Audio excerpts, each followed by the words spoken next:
Unacademy. Let's crack it.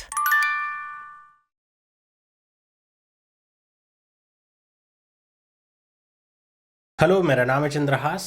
दोस्तों, आज की इस वीडियो में हम बात करेंगे कि कैसे आप अपने अटैम्प्ट्स को बढ़ा सकते हैं। अगर आप भी उन बच्चों में हैं जिनके अटैम्प्ट्स 15 से 25 के बीच में हमेशा फंसे रहते हैं, इंक्रीज़ नहीं हो पाते हैं, तो आप इस वीडियो को पूरा देखेंगे तो आपको वो सारी चीज़ें समझ में आएंगी कि कैसे आप अपने अटैम्प्ट को बढ़ा सकते हैं। और ये बातें मैं आपको नहीं बताऊँगा, ये बातें आपको वो सारे बच्चे बताएंगे जिनके साथ भी ऐसी समस्या थी, और आज उनके मुंह से आप सुनेंगे कि उन्होंने कितने अटैम्प्ट किए हैं अभी जो एग्ज़ाम्स हो रहे हैं उसमें। साथ ही साथ आपको ये भी समझ में आएगा कि कितने समय में वो सारे अटेम्प्ट यहाँ पे आपके हुए हैं।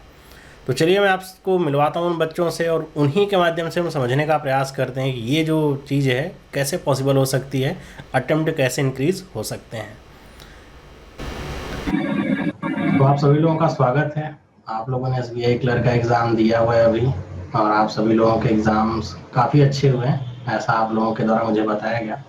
आप लोगों में से बहुत सारे बच्चे ऐसे भी हैं जो पिछले साल मेंस के एग्ज़ाम और इंटरव्यू तक भी पहुंचे, और एक आध नंबर से रह गया हो, कोई बात नहीं। तो हम यहाँ पे भी बात क्या करने वाले हैं कि आप लोगों ने जो एग्ज़ाम दिया, जैसा मैं अभी यूट्यूब पे भी क्लासेस लेता हूँ, अनअकैडमी पे भी लेता हूँ, तो एक जो कॉमन क्वेश्चन होता है वो सबके मन में होता है, पजल्स नहीं बनती रीजनिंग में, है ना?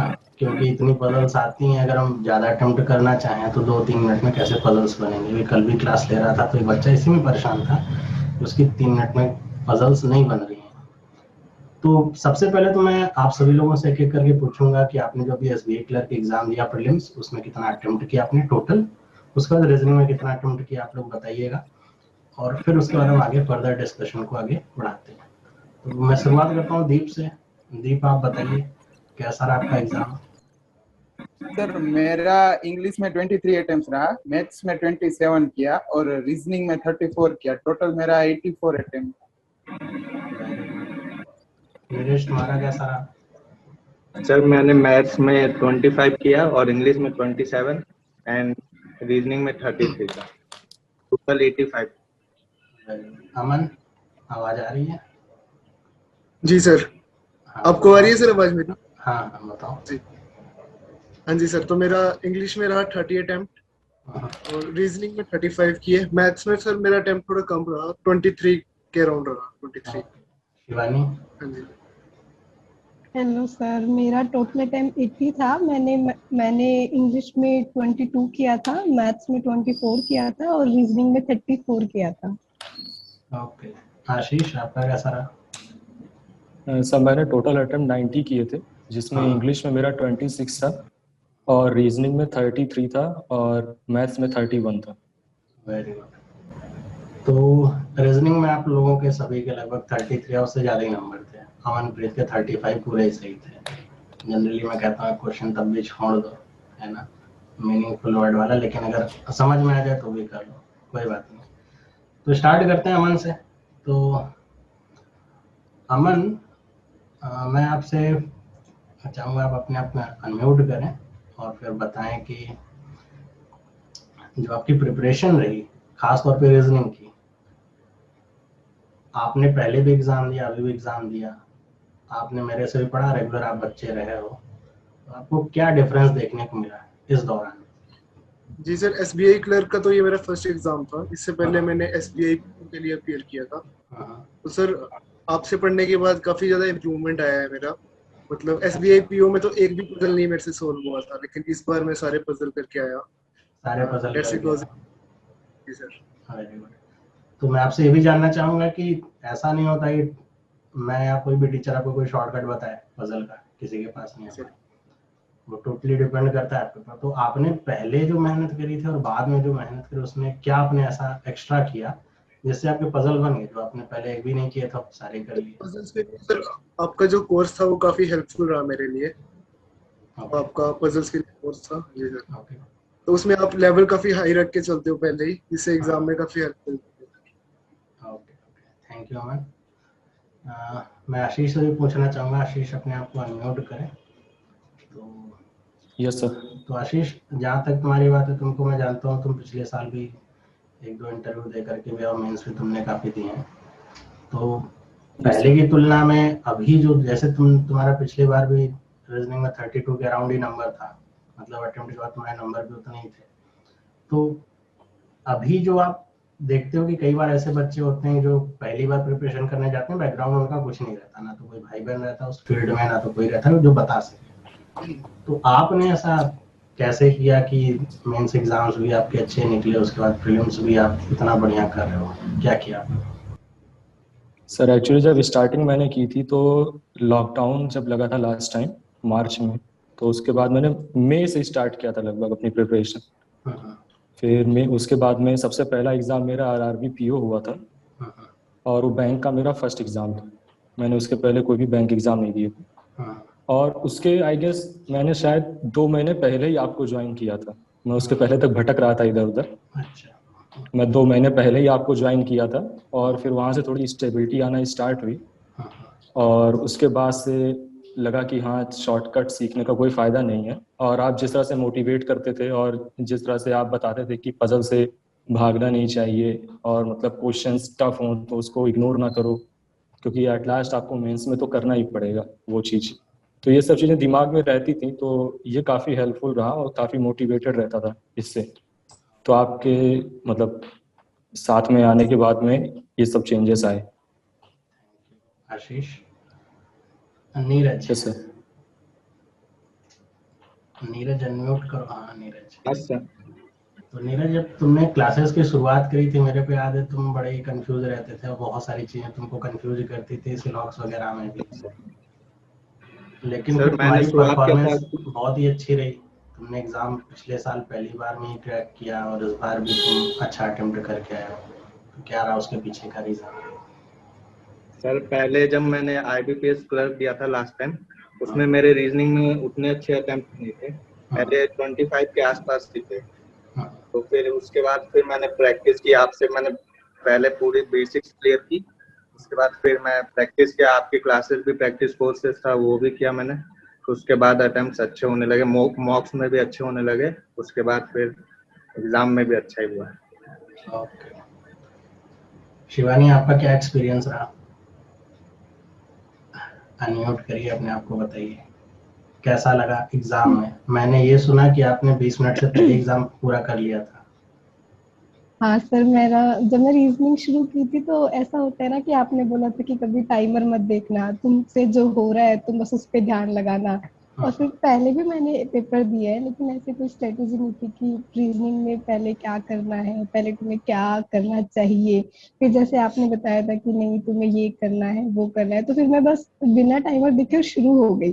फिर जब मैंने ऊपर देखा तो मुझे मेरे को विश्वास नहीं हुआ कि मैंने 16 मिनट से पूरा पेपर कर लिया है, और सिवाय वो एक स्पेलिंग वाला क्वेश्चन छोड़ के जो तो करना भी नहीं था।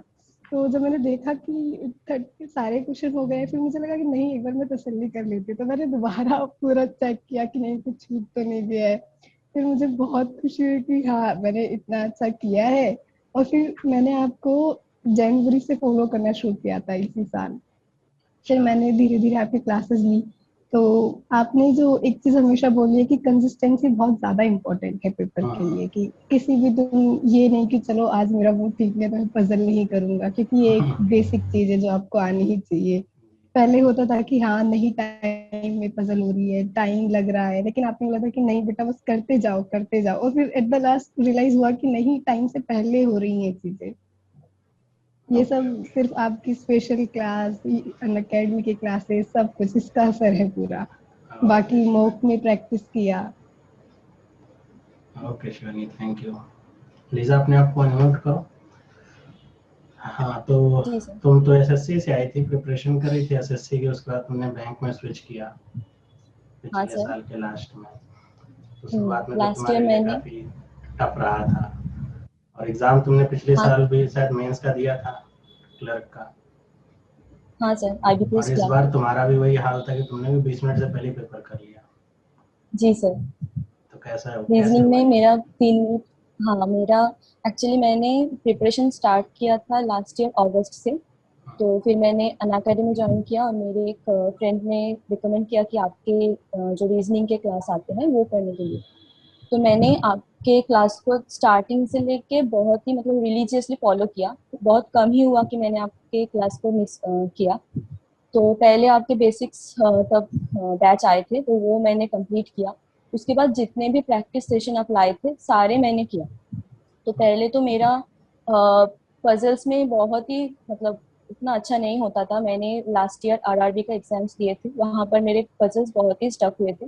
बट इस बार मैंने जो एग्जाम दिया इतना प्रैक्टिस हुआ था, आपके जो कंटेंट होते हैं इतना अच्छा होता है, इतने मतलब लेवल उसका इतना अप रहता है कि जो प्री लेवल का पजल होता है क्लर्क प्री के, वो बहुत ही आसान लगते हैं। तो इस बार मेरे 3.5 मिनट बचे हुए थे, फिर मैंने देखा मेरा सारा क्वेश्चन सॉल्व हो गया। मुझे मुझे मतलब शिवानी की तरह मुझे यकीन नहीं हुआ कि हो गया। फिर मैंने कुछ पजल को चेक भी किए कि मैंने सही किए या नहीं, मतलब मुझे वो अच्छा, रिवाइज कर मतलब वो खैर ये फिर से मौका देखने बहुत ही का भी कम मौका मिल मिला। पाता है बैंक में, जैसे मैं जानता हूँ कि टाइम कम पड़ जाता है, आप सभी लोग हाँ जानते ही हाँ होंगे। जी सर, जी सर। टाइम ज़्यादा तो नहीं पड़ता है। Hmm. Okay Lisa, thank you. Deep, आप क्या कहना चाहोगे? आप उन बच्चों में से हो जो साथ में पीजी भी कर रहे हो, पोस्ट ग्रेजुएशन। बहुत सारे बच्चे जो कहते हैं कि वो नौकरी कर रहे हैं या पढ़ाई कर रहे हैं, उनके पास टाइम नहीं मिल पाता बाकी के और कामों को लेकर के, लेकिन फिर भी आप इतना बढ़िया अटेम्प्ट करके आओ, तो उसके पीछे क्या रहा रीजन? नहीं सर, इस बार मतलब मुझे मेरा जब सेमेस्टर 1 का एग्जाम था ना पीजी का, तभी मैंने कुछ 15-20 दिन का गैप लिया था पढ़ाई में। उसके बाद मैंने एक मॉक दिया था एसबीआई क्लर्क का, मतलब जो 100 मार्क्स का आता है वो वाला। तो उसमें मैंने देखा कि मेरे सिर्फ 60 अटेम्प्ट हुए सब मिलके, मतलब सब 20-20 पे 20 के आजू बाजू आ गए थे। तभी पता चला कि ये अगर मतलब शुरू से नहीं करोगे तो यही हाल होगा। इसलिए अभी तो मतलब आपके क्लासेस लिए बाद में स्पेशल क्लास से फायदा हुआ। और आप जो पजल करवाते हैं, मुझे सबसे टफ पजल आपकी लगती है। मैं थोड़ा डर जाता हूँ कि ये मतलब आप बोलते हो कि छोटी पजल है, पर वो छोटी नहीं होती, वो बहुत ही अप लेवल की होती है। और सर इसका बेनिफिट ये हुआ कि मतलब जैसे शिवानी ने और लीजा ने बताया, मेरा कुछ 2 मिनट पहले मतलब 18 मिनट में मैंने डन कर दिया था पेपर। और एक जो वो मीनिंगफुल वर्ड वाला था, वो मुझे लग रहा था कि इसमें कोई बन नहीं रहा, फिर भी मैंने रिस्क नहीं लिया, जाने दिया उसे मैंने। चलो बहुत ही बढ़िया। और सर एक बात और हाँ, कि मैंने सर मतलब मैं कई कई जगह पे भटका हूँ। सिलोक्स मैंने सबसे बड़े जितने भी टीचर पढ़ाए थे, पर आपके जैसा सिलोक्स कहीं पे नहीं पढ़ा। सिलोक्स का अभी मतलब मैं आरबीआई ग्रेड ए का भी एग्जाम दूं ना, तो वो उसमें भी मेरी एक्यूरेसी 100 की 100 ही रहेगी। अच्छा, बहुत ही अच्छा। तो आप लोगों के एक्सपीरियंस से एक बात मुझे को ये सीख मतलब जानने को मिली है, बाकी मैं इसको एज अ मैसेज भी पास करना चाहूँगा बाकी सभी बच्चों तक। एक चीज जो आप में सब में थी वो थी कंसिस्टेंसी, मतलब आप लोगों ने बीच में कोई ऐसा गैप नहीं लिया और अपनी पढ़ाई को बरकरार रखा। और दूसरी चीज, आपने हार नहीं मानी किसी भी चीज को लेकर के कि कुछ भी कठिन है फिर वो आसान है, उसको आपने छोड़ने का प्रयास नहीं किया, है ना? तो मैं आप लोगों से एक एक करके फिर से मतलब पूछूंगा कि आप अगर बताना चाहो कि बहुत सारे बच्चे ऐसे आप देखते होंगे कि जो तैयारी तो कर रहे होते हैं, चाहे वो 1 साल से हो चाहे 2 साल से हो।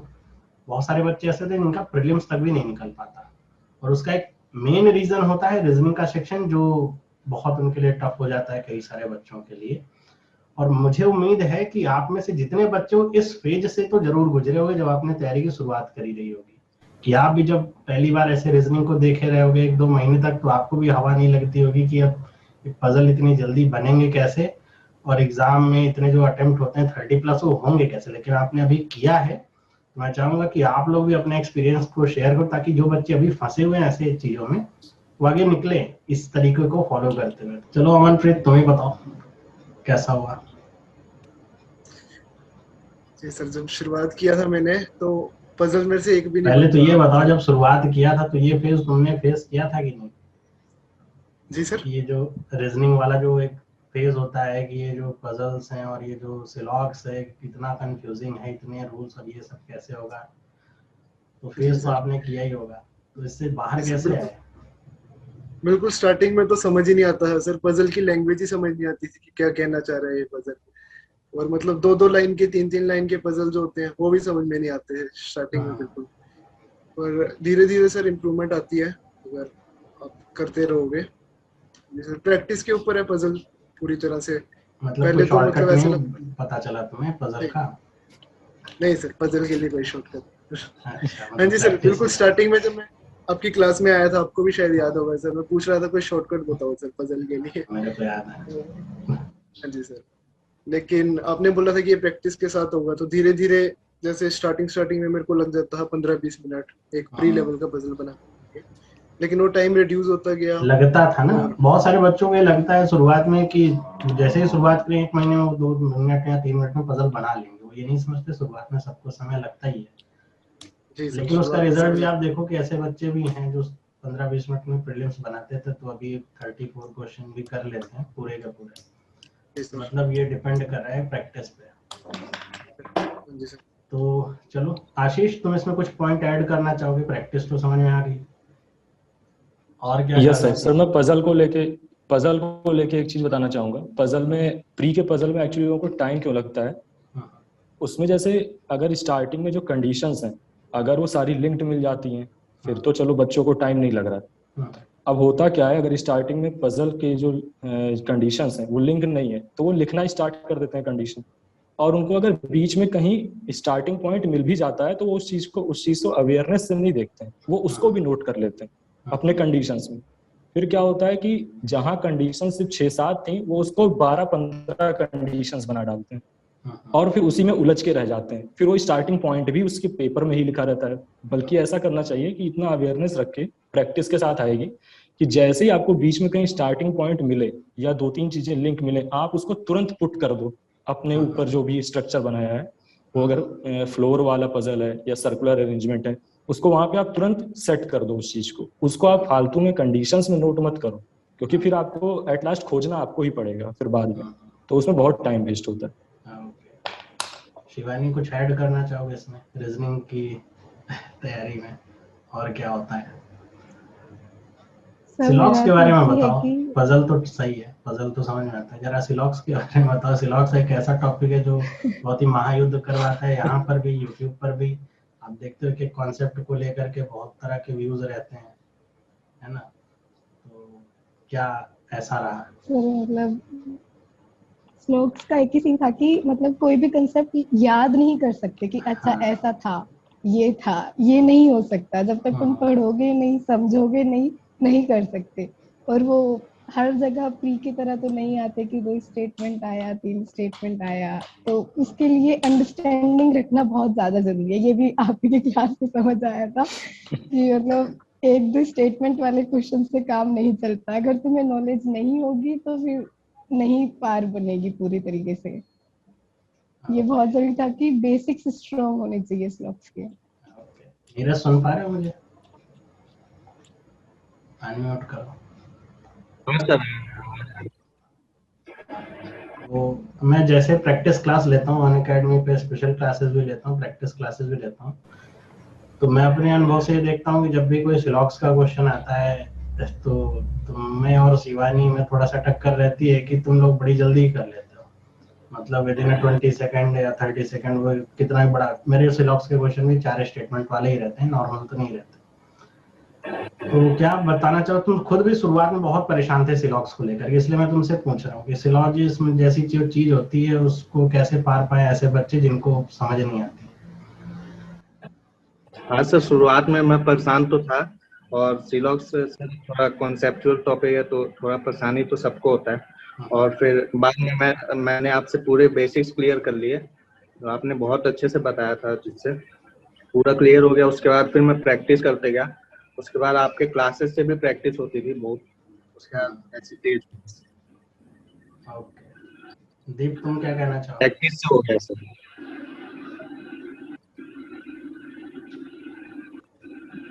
मतलब सर एक बात पता चली आपसे पढ़ के कि रटना नहीं है कुछ। पहले मैं हाँ, काफी सारा रटता था और सब कुछ भेजे में मतलब डाल के बैठा था। रटना नहीं है, याद रखना है सिर्फ कॉन्सेप्ट, मतलब वो ही काम आएंगे। मतलब आप रटोगे तो आप फंस जाओ। अच्छा, अच्छा, वेरी गुड। लीजा, तुम बताओ, सिलॉक्स और पजल तुम्हारे लिए भी नाइटमेयर से कम नहीं था। शुरुआत में पजल्स बहुत ही टाइम लगते थे करने में, तो ये जो जी सर, मेरे सबसे ज्यादा प्रॉब्लम पजल्स में ही आए थे। आरआरबी के एग्जाम में मेरा पजल से अटका था, इसलिए मेरा अटेम्प्ट बहुत कम हो गया था। तो पजल्स से मुझे अभी भी डर लगता है मतलब आपके पजल से, बट जब हम मॉक में करते हैं तो वो बन जाता है। और मैं और एक बोलना चाहूंगी कि पहले मेरा और एक मिस्टेक था कि मैं मॉक को एनालिसिस नहीं करती थी। मॉक हो गया तो वहां पर कुछ पजल्स छूट भी गए तो मैं उसको वापस जाके नहीं देखती थी। तो बट फिर मैंने उसको मतलब बाद में जब मॉक देती थी तब मैंने वो जो जो पजल्स अटका या कुछ ज्यादा टाइम लगा उसको मैं फिर से एनालिसिस करती थी, फिर से बनाती थी। तो ऐसे ही मेरा पजल्स इम्प्रूव हुआ है। ओके। तो मैं आपसे एक चीज और भी पूछना चाहूंगा आप सभी लोगों से। जैसा मैंने शुरुआत में भी कहा कि आप लोग एग्जाम पहले भी देते थे, मेरे से पढ़ भी रहे थे, कुछ लोग यूट्यूब से पहले से जुड़े हुए थे और कुछ लोगों से मेरी मुलाकात अनअकैडमी पे ही हुई। तो क्लासेस आपने पहले भी किए थे, तो जब आपने क्लासेस के, जैसे क्लास में हम डिस्कशन करते हैं, ऐसा नहीं होता कि कुछ भी मैं फोर्स करूँ तुमको मानना है, वो डिस्कशन का ही पार्ट होता है। एक मैं सेशन लेता हूँ जो मैं यूट्यूब पे भी कई बार ले चुका हूँ, वो होता है कि एग्जाम से पहले एग्जाम कैसे करना है इसके बारे में एक सेशन में लेता हूँ, है ना, प्रीलिम्स का हो चाहे मेंस का हो। तो मैं उससे आपके बारे में जानना चाहूंगा कि उसका आपके एग्जाम पे और आपके अटेम्प्ट पे कितना इफेक्ट दिखा।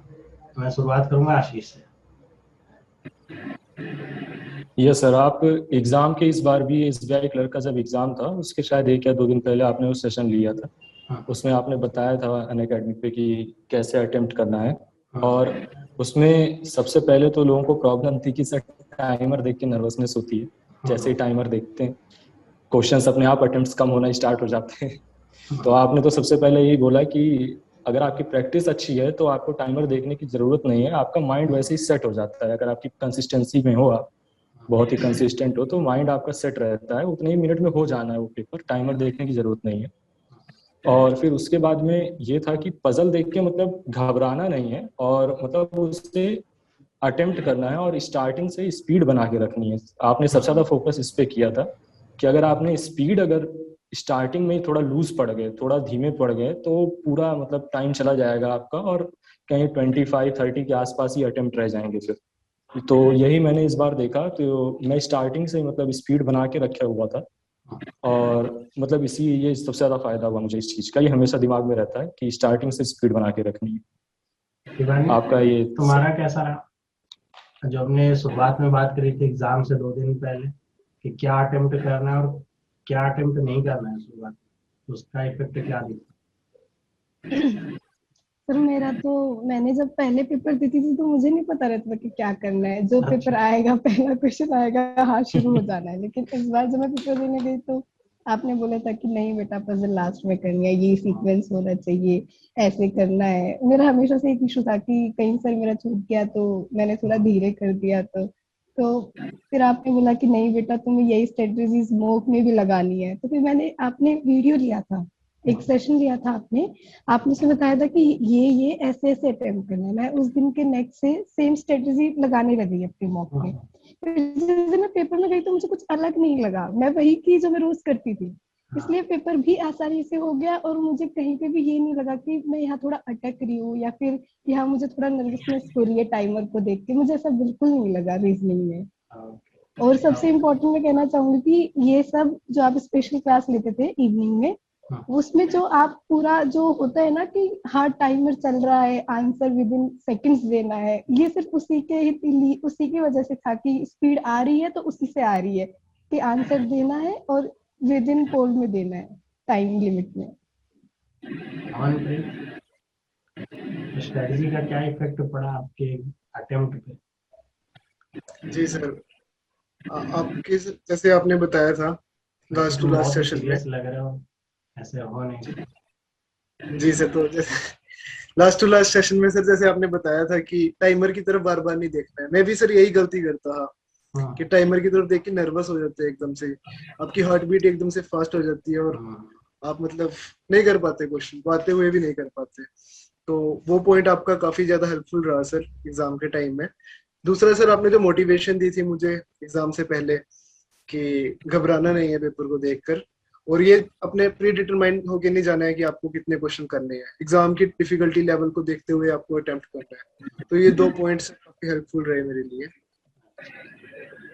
नीरज तुम्हारा क्या रहा, स्ट्रेटजी का कितना इफेक्ट पड़ा आपके अटेम्प्ट? स्ट्रेटेजी का सर काफी इफेक्ट पड़ा। मैं नीरज से पूछ रहा हूँ अंकित, नीरज सुन पा रहे हो मेरी बात? हाँ सर सुन रहा हूँ सर। वो एग्जाम,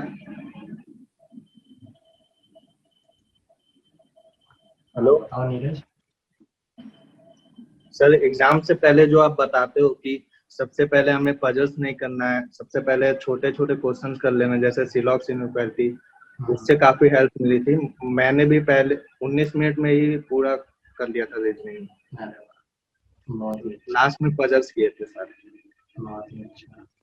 अब जल्दी से मैं लीजा और दीप से पूछना चाहूंगा। दीप बताओ कैसा रहा, स्ट्रेटजी का कितना इफेक्ट पड़ा? मतलब सर एक तो पता चल गया था कि मतलब रीजनिंग में तो इफेक्टिव ही लगा कि आपने जैसे बोले थे कि पहले छोटे छोटे क्वेश्चन कर लेने हैं ताकि आपका फ्लो भी बन जाए और लास्ट में पजल बनेंगे वो भी फटाफट बन जाएंगे। मतलब अगर आप पढ़े हो तो बन ही जाएंगे, सीधी सी बात है। इसके साथ साथ आपने मुझे बोला था एक मतलब मेरा पेपर 13 को था, मैं 12 को दोपहर वाली क्लास में ज्वाइन हुआ था। आपने बोला था आरसी छोड़ के मत आना। मैंने जितने भी मॉक दिए ना उसमें मैं आरसी के मतलब 7-8 क्वेश्चन आते थे ना, उसमें से मैं 2-3 ही करता था, उससे ज्यादा मेरा होता ही नहीं था। पर अभी जो एग्जाम हुई उसमें मैंने आरसी के कुछ 7 में से 6 तो करके ही आया था मैं। अरे वाह, मतलब रीजनिंग में तो फायदा हुआ ही हुआ, उसके साथ साथ इंग्लिश का भी हो गया। बहुत ही अच्छा। लीजा? हाँ सर, मेरा भी सेम था कि मैंने पहले जो एग्जाम्स दिए थे उसमें पजल पहले करने के चक्कर में मेरा टाइम भी लॉस हुआ और वो बना भी नहीं, और ओवरऑल जो सेक्शन था उसमें वो इफेक्ट पड़ा। तो इस बार मैंने भी जो आपने बोला था कि मिसलेनियस टॉपिक्स है उसको पहले कर लो तो मार्क्स भी थोड़ा कलेक्ट हो जाएंगे और एक फ्लो भी बना रहेगा। तो इसमें मैंने वही किया कि सारे जो मिसलेनियस टॉपिक्स थे मैंने पहले कर लिया।